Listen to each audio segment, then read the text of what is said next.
আসিনি। দোকানদার ভাই 1 কেজি আটা দাও তো। এই যে ভাই, এই নাও। আচ্ছা, এই নাও টাকা, এবার জলদি যাই।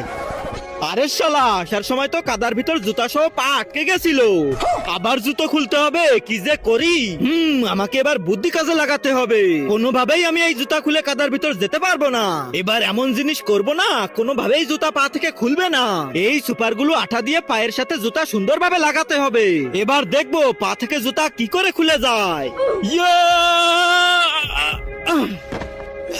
বাপরে, এই নাও কাকা তোমার আটা। আমার আটা লাগবে না। কেন? একবার পিছনে তো তাকিয়ে দেখো। তার আগে আল্লাহকে ভালোবেসে থাকলে ভিডিওটাতে লাইক করে চ্যানেলটা সাবস্ক্রাইব করে দাও। আর যদি না করো তাহলে ভাববো তুমি আল্লাহকে ভালোই বাসো না। কমেন্টে বলে যাও আই লাভ আল্লাহ। আরে শালা, এটা কি হয়ে গেল? এবার আমার পায়ের কি হবে? আমার তো আর গার্লফ্রেন্ডও থাকবে না।